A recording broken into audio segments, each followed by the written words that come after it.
Bonjour, je m'appelle Bénédicte Poinçonnet et je suis massopraticienne.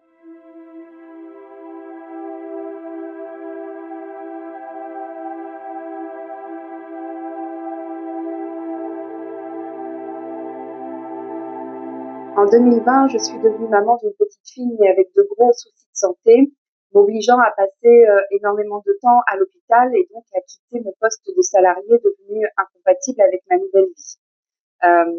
Avec le temps, il a fallu trouver des solutions. Donc, je me suis formée au massage et j'ai créé mon statut d'auto-entrepreneur car il était plus simple et facile, rapide à mettre en place. Pourquoi le massage? Tout simplement parce que en tant qu'ancienne danseuse, j'ai toujours aimé l'étude du mouvement, savoir ce qui se passe dans le corps, soulager les tensions, comment soulager les tensions. J'ai toujours aimé masser, m'occuper des autres, et je suis à l'aise avec le toucher. Enfin, tout ça mis bout à bout, le massage était une évidence. Donc je me suis formée.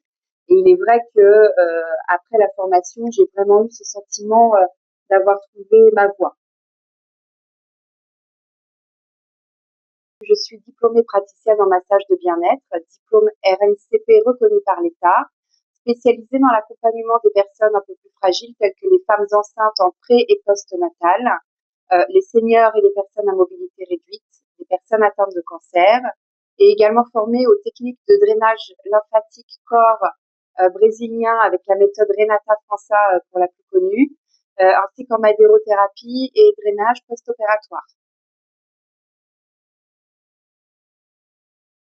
Comment j'ai construit mon offre? Comme tout le monde dans mon entourage, il y a des personnes blessées, malades, vieillissantes. Ces personnes représentent un public pour lequel l'accès au massage est parfois compliqué, voire refusé par des praticiens qui, par peur du toucher malheureux ou d'aggraver une situation, préfèrent refuser les séances. Or, il a été reconnu d'ailleurs par de plus en plus de médecins tout l'intérêt du massage dans le suivi, dans le parcours médical en tant que soin de support pour tous les bienfaits que l'on connaît et qui sont reconnus, hein. Et ne serait-ce que pour toute la reconnexion, la reconsidération du corps, euh, et par un toucher bienveillant, apaisant et non médical. Voilà. Bien sûr, la personne doit être installée en toute sécurité et toutes les techniques doivent être adaptées au cas par cas en fonction des différentes pathologies. Mais je pars du principe que l'on soit jeune ou vieux, en pleine forme, ou blessé ou malade ou autre, que sais-je, tout le monde a le droit à l'accès au bien-être par le massage.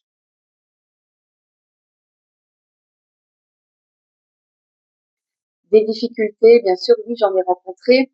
Alors, le massage est une activité qui prend beaucoup de temps à mettre en place, hein, le temps de fidéliser la clientèle et de les mettre en confiance.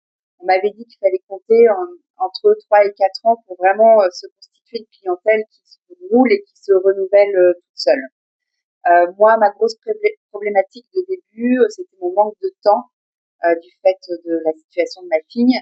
Donc, j'ai dû refuser beaucoup de rendez-vous et de missions en entreprise au démarrage. Malgré tout, quand j'ai pu être un peu plus disponible, j'ai fait le choix d'aller au domicile des clients, n'ayant pas de cabinet, et en entreprise, sur une zone assez large, Paris et Île-de-France, et ça m'a permis, au moment voulu, de remplir mon agenda un peu plus rapidement. Quel moyen de communication?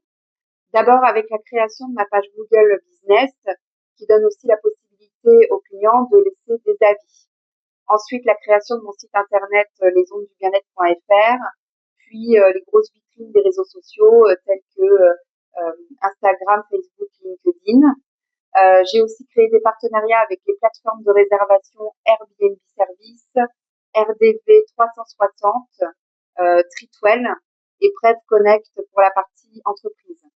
J'ai choisi aussi une communication papier via carte de visite et flyers que je distribue dans le voisinage. Alors oui, je viens de passer une étape importante avec l'ouverture de mon cabinet à Gentilly après 2 ans de recherche. Donc des bénéfices certains et concrets tels que le gain de temps être en fixe me permet un meilleur renouvellement, donc plus de clients, plus de rendez-vous à la journée. Ensuite, un gain d'énergie, le fait de ne plus avoir besoin de charger et décharger la voiture, c'est-à-dire d'avoir ma table en posée et tout mon matériel à portée de main est un véritable confort. Voilà. Ensuite, oui, les craintes et les contraintes, tout simplement, la clientèle locale ne me connaît pas encore forcément. Donc c'est une nouvelle clientèle à aller chercher et à mettre en confiance, à conquérir. Donc ça prend du temps. Un projet associatif est devenu maintenant bien concret avec la création de l'association Les Ondes du Bien-être, qui a pour objectif d'accompagner par le massage et la relaxation les familles d'enfants malades et hospitalisés. Aujourd'hui, ces familles sont formidablement accompagnées par des équipes de psychologues dans les structures hospitalières, mais par expérience, ça ne correspond pas forcément à tous les besoins. Je me souviens, lors d'un séjour à Necker, on m'avait proposé un petit massage de 15 minutes. Malheureusement, je n'ai pas eu le temps d'en bénéficier, mais je sais que ça m'aurait fait du bien. Par la suite, lorsque je me suis formée au massage, j'ai eu l'idée de reprendre cette idée qui n'existe qu'à Necker pour pouvoir la transporter dans les autres hôpitaux. Donc voilà, on le sait, l'importance et la relation mère, parent, enfant. Euh, L'enfant est une éponge émotionnelle et il prend tout du parent. Ça a été prouvé, hein, un parent qui arrive un peu plus détendu et serein dans la chambre fera un enfant un peu plus détendu et serein aussi. Voilà, donc prendre soin du parent, c'est un peu prendre soin de l'enfant indirectement, mais très concrètement. Comment nous aider? Tout simplement de 3 façons. Première façon, en devenant partenaire.